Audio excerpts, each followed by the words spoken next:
अब तो आप ही के चरणों का सहारा है। विदयराज, आपके जैसा ज्ञानी पुरुष अगर शोक करे तो इन कुमारों को आश्रय कौन देगा? मेरी लाडली, तेरा ये वेश देखकर हृदय में करुणा का ज्वार उमड़ रहा है। परंतु पुत्री, मुझे अपार गर्व भी है कि तुमने नारी धर्म का कीर्ति स्तंभ स्थापित कर दिया। पिताजी, मैंने तो वही किया है जो आपने और माताजी ने सिखाया है। हे राम, अपने धर्म पर तुम्हारी दृढ़ता देखकर इस समय देवता भी तुम्हारी वंदना कर रहे हैं। धर्म ही सबसे बड़ी शक्ति है जिसके सहारे ये धरती स्थिर है। शास्त्रों के अनुसार तीनों लोक में धर्म से बड़ा कुछ भी नहीं जिससे हम सब बंधे हुए हैं। परंतु प्रेम ही एक ऐसी दिव्य नीति है जिस पर किसी धन का बंधन नहीं। प्रेम, निश्चल निस्वार्थ प्रेम सब धर्मों के ऊपर है।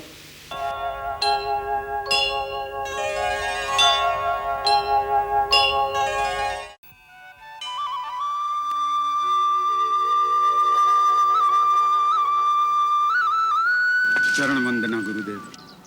कल्याण हो विदयराज, आपका आगमन शुभ है। चिरंजीव हो।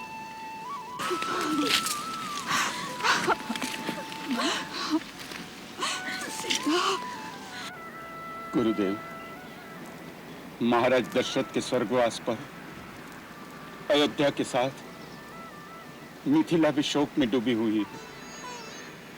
अब तो आप ही के चरणों का सहारा है। विदयराज, आपके जैसा ज्ञानी पुरुष अगर शोक करे तो इन कुमारों को आश्रय कौन देगा? वत्स राम, भरत, लक्ष्मण, शत्रुघ्न, मैं दूतों से सारी बात सुन चुका हूं। तुम चारों ने रघुकुल की कीर्ति गाथा में आदर्श स्थापित कर दिया है। तुम धन्य हो। भैया, अब तो महाराज जनक आए गए हैं, देखना कैसे सारी स्थिति संभाल लेते हैं। हाँ हाँ भैया, उनकी बात थोड़ा ही कोई काट सकेगा। हाँ, उन्हें अपनी बिटिया की चिंता तो होगी ही। वो थोड़ा चाहेंगे कि उनकी बिटिया वन में भटके। ई न कहो भैया, जनक जी कहने को राजा हैं, पर मोह माया से तनिक भी लिप्त नहीं। देखना कैसे निष्पक्ष भाव से धर्म की बात करेंगे। अपने भरत क्या कुछ कम है? उन्होंने श्री राम को कैसे धर्म संकट में डाल दिया है।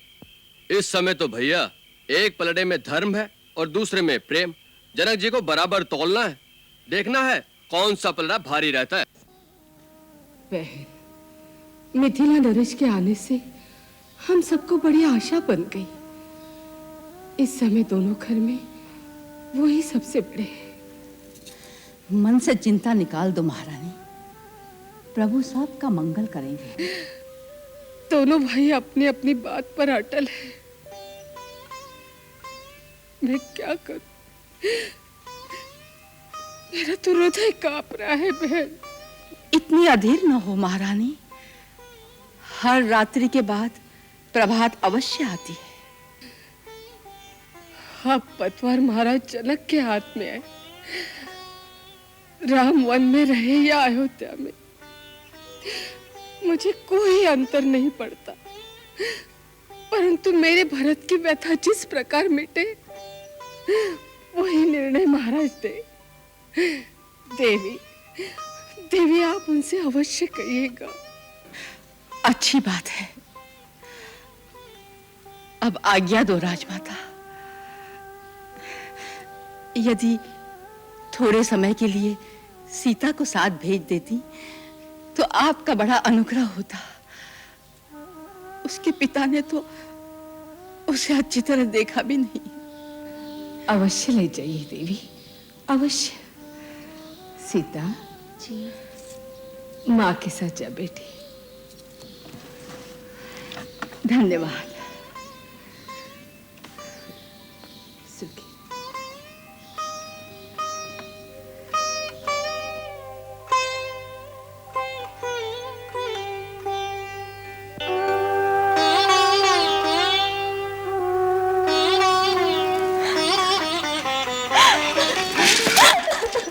बेटी,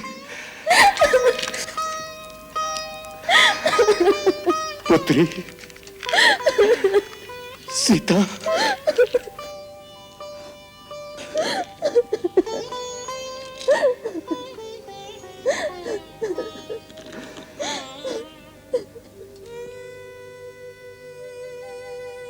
मेरी लाडली,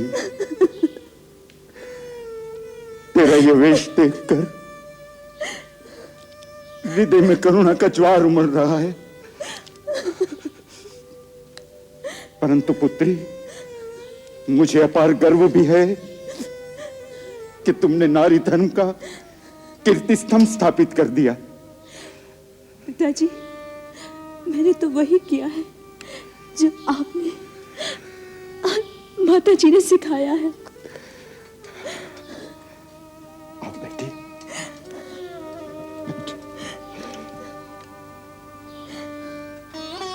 वैदेही, तुमने तिरहुत और अगत दोनों को पवित्र कर दिया। तुमने दोनों कुलों की कीर्ति बढ़ा दी।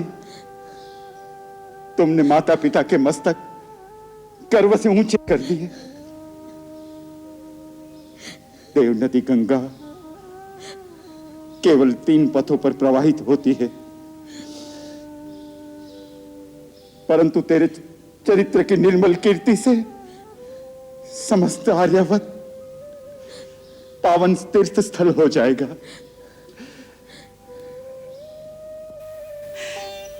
सुनिए, महारानी कौशल्या कुमार भरत के लिए अत्यंत अधीर हो रही हैं।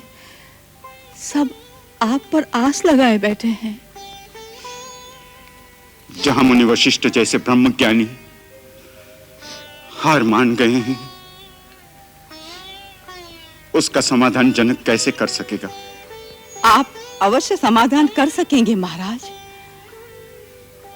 राजमाता कौशल्या, दोनों रानियां और अयोध्यावासी केवल भरत की चिंता करते हैं। रानी, भरत प्रेम की सीमा है तो राम धर्म कर्म की मर्यादा। राज्य की लालसा के लिए तो युद्ध होते हैं, होते रहेंगे, परंतु त्याग और प्रेम का यह अनोखा युद्ध मानव की महानता का प्रतीक है, जिसे देवता भी अवाक होकर देख रहे होंगे। देखना है कल की सभा में भगवान आशुतोष कर्तव्य और प्रेम का संतुलन रखकर सबके कल्याण का कौन सा मार्ग निकालते हैं। भगवान ही सब संभाल लेंगे। मां, आज की सभा में भैया की प्रतिक्रिया देखकर मैं डर गया हूं। अब आपको ही मेरी सहायता करनी होगी। आप भैया को आज्ञा दीजिए, उनसे कहिए जैसे भरत कहता है वैसे ही करें। यदि आप सचमुच मुझे अपना पुत्र मानती हैं, तो कल की सभा में आपको यह कहना ही पड़ेगा। यही बात यदि राम ने भी कही कि मुझे अपना पुत्र मानती हो, तो मेरी बात का समर्थन करो। तो 2 पुत्रों के बीच बटी हुई मां किसका साथ देगी?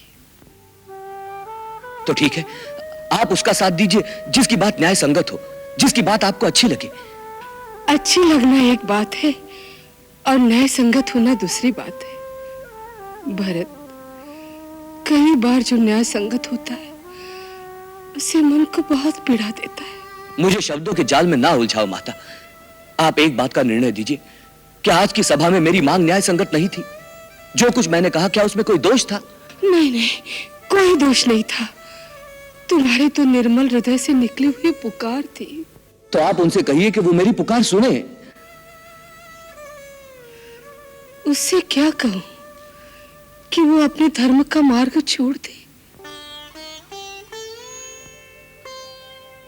मैं तुम दोनों का धर्म युद्ध देख देख कर आत्मविभोर हो रही थी। एक ओर भावना, दूसरी ओर कर्तव्य। तुम्हारी भावना का प्रभाव इतना प्रबल था कि साधारण मानो तो क्या, स्वयं मुनि वशिष्ठ भी उसमें एक बार बह गए। परंतु राम की कर्तव्य निष्ठा चट्टान के उस पत्थर की तरह है जो डूब तो सकता है परंतु लहरों की वेग में बह नहीं सकता। राम पूर्ण ज्ञानी है भरत, और ज्ञानी ही सत्य की पहचान जानता है, इसलिए जो वो कहता है वही सत्य है। अर्थात आप राम भैया का ही साथ दे रही हैं, मेरा नहीं। मैं किसी का भी साथ नहीं दे रही। मुझे तुम दोनों पर गर्व है बेटे। जो भी जीते मुझे प्रसन्नता होगी। झूठ। यदि राम भैया जीत गए और वन में रह गए तो क्या आपको प्रसन्नता होगी? नहीं। अपने हृदय पर हाथ रख के कहो, क्या आप नहीं चाहती कि राम भैया, सीता भाभी और लक्ष्मण अयोध्या को लौट चले? चाहती हूँ पगले। यदि मेरे प्राण देकर भी ये संभव हो सके तो उन्हें अयोध्या ले जाने के लिए मैं अपने प्राण भी दे दूं। और आप ये भी जानती, यदि आप आज्ञा देते कि राम कोई भी तर्क किए बिना अयोध्या लौट चलो तो उन्हें मानना ही पड़ेगा। हाँ, जानती हूँ। तो फिर क्यों ये आज्ञा नहीं देती हो माँ? क्यों ये आज्ञा नहीं देती हो? इसलिए कि माँ स्वार्थी नहीं होती। राम के अयोध्या जाने से मुझे सुख होगा, इसलिए क्या उसके कर्तव्य, उसके धर्म से विमुख होने की आज्ञा मैं उसे दे दूं? भरत, तुम्हारी पीड़ा से मेरा दुख कम नहीं है, परंतु मैं अपने मोह को राम के सत्य मार्ग की बाधा नहीं बना सकती। प्रेम स्वार्थी नहीं होता पुत्र।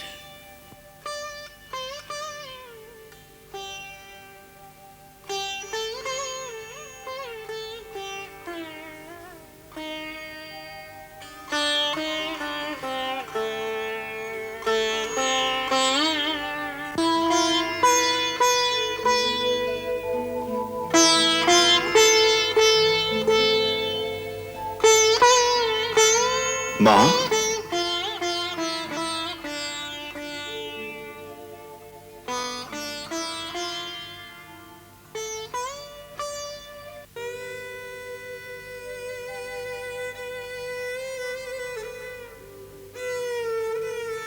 आप मुझे बुला लिया होता। राम, तुम मुझे दंड भी नहीं देते, क्षमा भी नहीं करते। मैं तो आपको दोषी ही नहीं मानता। तो क्या मानते हो? अपनी माँ। अगर तुम मुझे सचमुच अपनी माँ मानते हो तो माँ की आज्ञा मानो और लौट चलो मेरे साथ अयोध्या।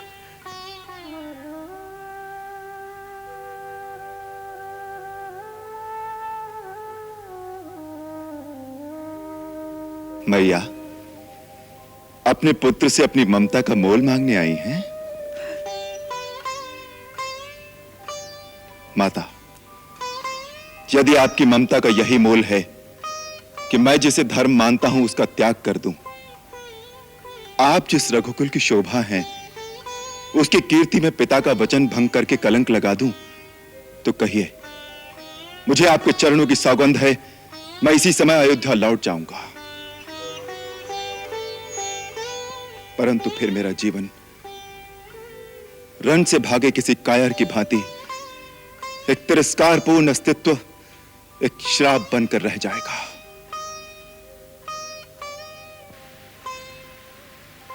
फिर भी यदि आपकी यही आज्ञा हो तो कहिए।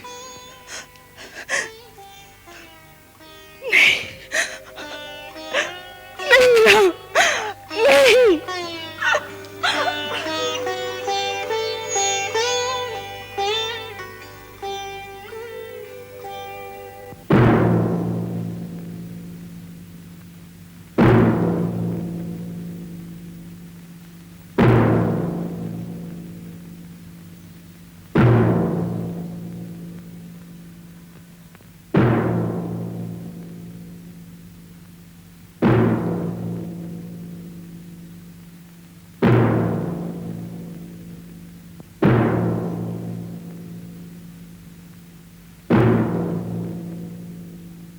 महाराज जनक, जैसा आपको विदित हो चुका है, अयोध्या का राज परिवार इस समय एक धर्म संकट में फंस गया है।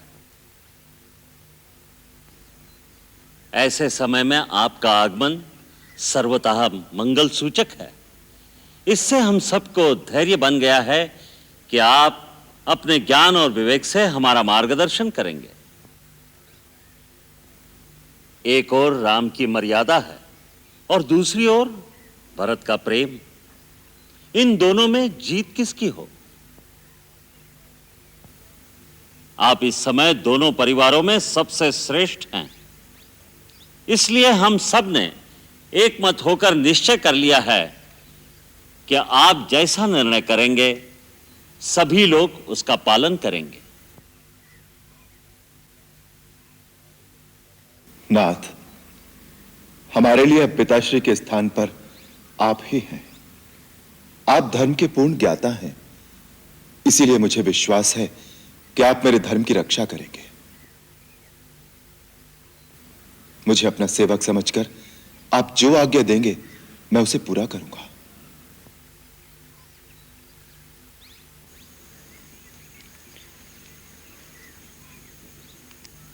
हे धर्मपिता, अब मैं आपके भरोसे पर हूं। आप एक पिता की भांति मुझे अधर्म से बचाएंगे। आप एक राजा भी हैं और एक ऋषि भी, इसीलिए निष्पक्ष भाव से आप मेरे हृदय के प्रेम को जानकर मेरा न्याय करेंगे। मैंने श्रीराम भैया के राज्याभिषेक की पूरी सामग्री आपके सामने रख दी है। यदि न्याय मेरे पक्ष में है तो इसी समय सबके सामने श्री राम भैया का राज्याभिषेक किया जाए। यही अपेक्षा लेकर मैं अपने आप को आपकी आज्ञा के अधीन करता हूं।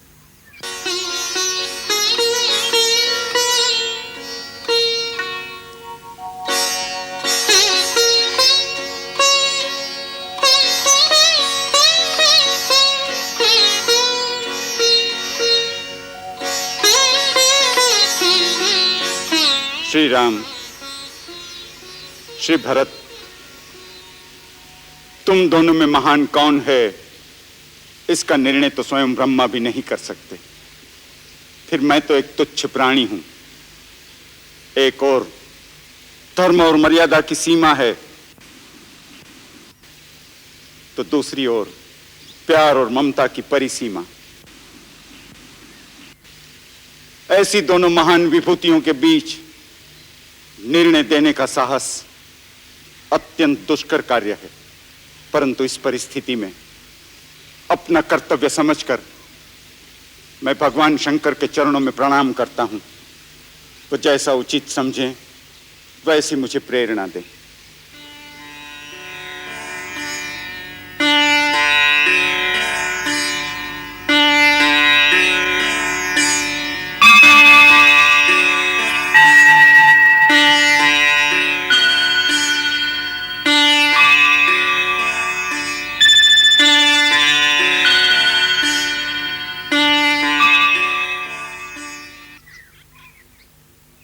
हे राम, अपने धर्म पर तुम्हारी दृढ़ता देखकर इस समय देवता भी तुम्हारी वंदना कर रहे हैं।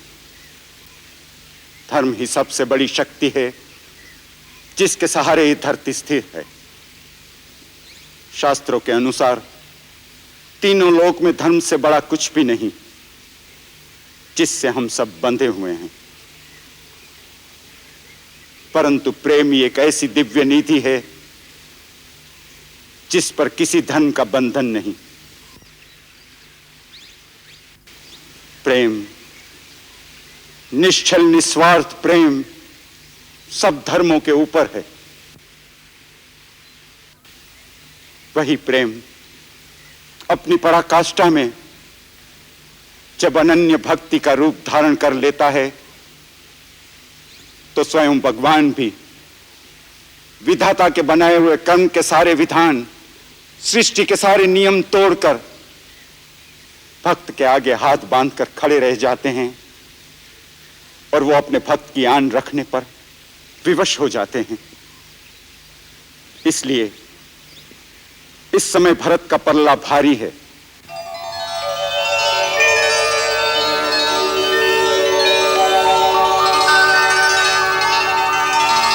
राम, भरत का प्रेम निश्चल निस्वार्थ है और वो तुम्हारा अनन्य भक्त है। तुम्हारे प्रेम की जीत हुई भरत।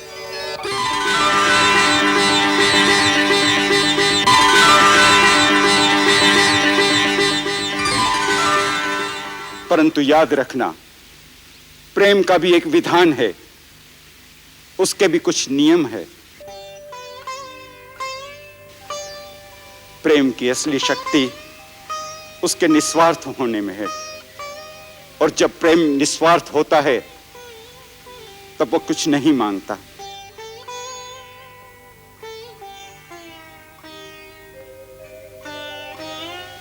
अपने प्रेमी को कुछ देना चाहता है, उसका सुख, उसकी प्रसन्नता के लिए वो सब कुछ लुटा देना चाहता है। इसलिए इस समय तुम यही निर्णय करो कि तुम अपने राम के लिए क्या दे सकते हो। प्राणों से बड़ी कोई वस्तु नहीं होती महाराज। मैं श्री राम के लिए अपने प्राण दे सकता हूं। प्राण देना सरल काम है, किंतु अपनी प्रेमी के लिए कभी कभी जीना कठिन होता है।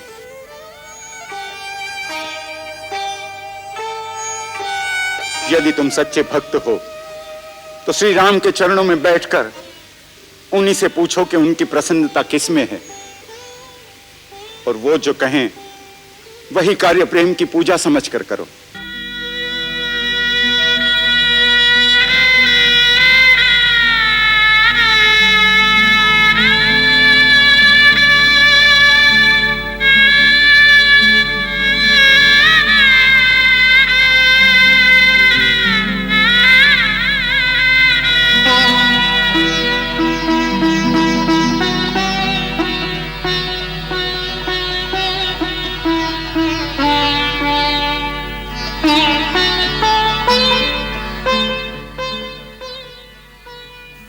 महाराज, आपने मेरी आंखों से स्वार्थ के सब पर्दे हटा दिए। अब तक मैं केवल अपने कर्तव्य, अपनी कीर्ति की बात सोचता था और उसे प्रेम समझता था। फिर भी आपने मुझे जिताकर मुझे भक्ति का दान दिया है। मैं जन्म जन्मांतर तक आपके इस उपकार का ऋणी रहूंगा।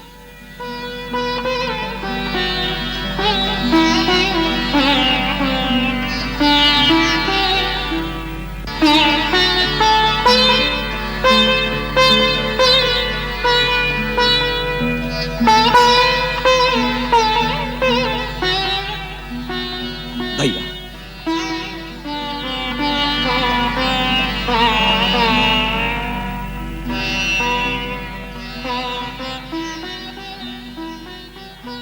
भैया आज्ञा दो, मुझे क्या करना है?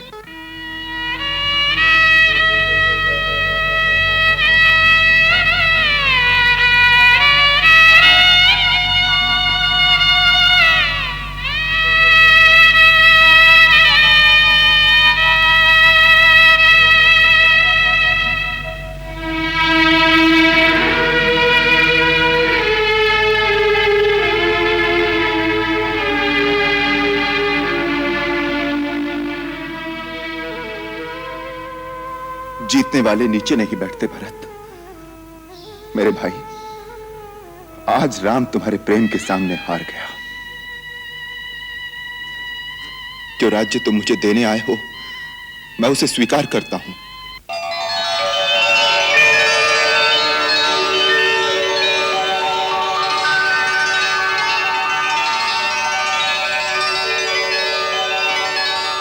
परंतु पिताश्री का वचन भी झूठा ना हो, इसलिए मेरी तुमसे एक प्रार्थना है।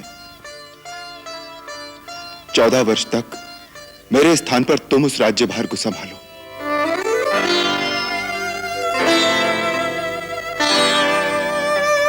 परंतु भैया, मैं तो अबोध बालक हूं, मुझसे राज का शासन नहीं किया जाएगा। गुरुदेव, आर्य सुमंत्र और अन्य मंत्रीगण उसमें तुम्हारी सहायता करेंगे। गुरुदेव की आज्ञा से सारे कार्य करोगे तो कठिनाई नहीं होगी, सारे कार्य सुगमता से होते रहेंगे और 14 वर्ष बाद आकर मैं अपना राज्य तुमसे ले लूंगा।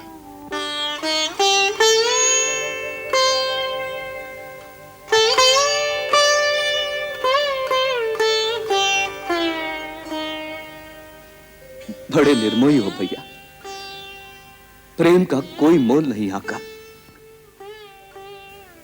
प्रेम किया है तो बिन मोल बिक जाओ। अच्छा, तो बिक जाता हूं। शायद 14 वर्ष का बिछोही मेरे पापों का प्रायश्चित कर दे, परंतु एक बात याद रखना भैया, 14 वर्ष के बाद यदि आपने आने में एक दिन की भी देरी की तो इन चरणों की कसम खाकर कहता हूं, आप अपने भरत की चिता जलती देखेंगे। नहीं भरत, नहीं।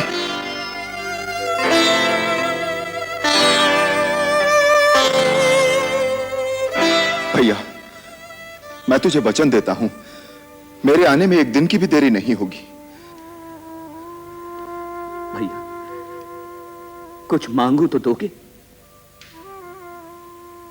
पगले, तू मेरे प्राण मांग ले तो इसी क्षण दे दूंगा।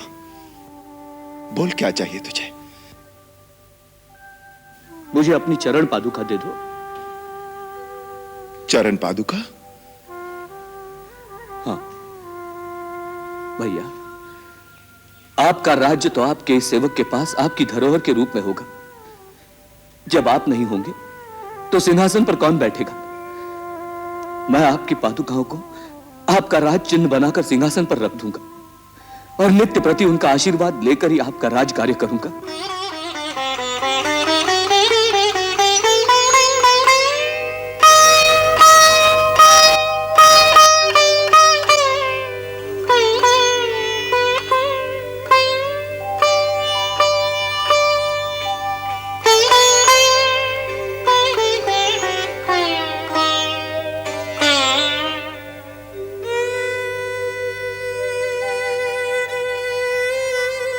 लक्ष्मण,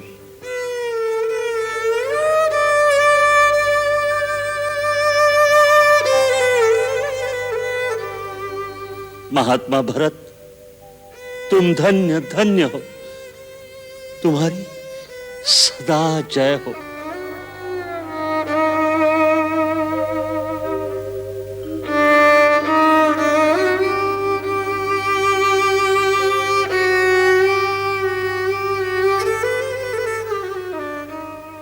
भैया, एक बार अपने चरण इन पर रख दीजिए।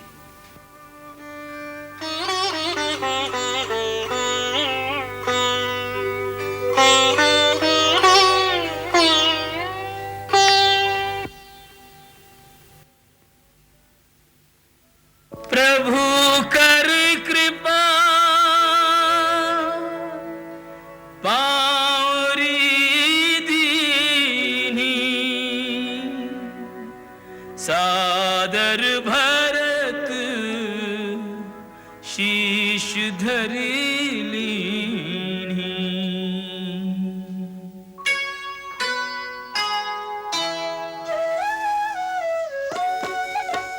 राम भक्त ले चला रे राम की निशानी, राम भक्त ले चला रे राम की निशानी। शीश पर खड़ा हूँ अखियों में पानी, राम भक्त ले चला रे राम की निशानी। राम भक्त ले चला रे राम की निशानी।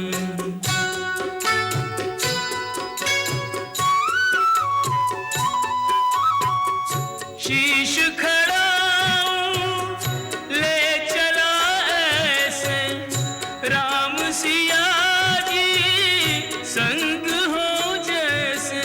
अब इनकी छाँव में रहेगी राजधानी, राम भक्त ले चला रे राम की निशानी।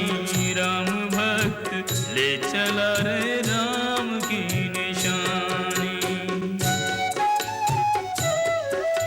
एक दिन तुम मुझे छोड़कर चली गई थी, आज मैं तुझे छोड़कर जा रहा हूं। पल छिन लागे सदियों जैसे, 14 वर्ष कटेंगे कैसे। जाने समय क्या खेल रचेगा, कौन मरेगा कौन बचेगा। कब्र मिलन के फूल खिलेंगे, नदिया के दो फूल मिलेंगे। जी करता है यहीं बस जाएं, हिल मिल 14 वर्ष बिताएं। राम बिन कठिन है एक घड़ी बितानी, राम भक्त ले चला रे राम की निशानी। राम भक्त ले चला रे राम की निशानी।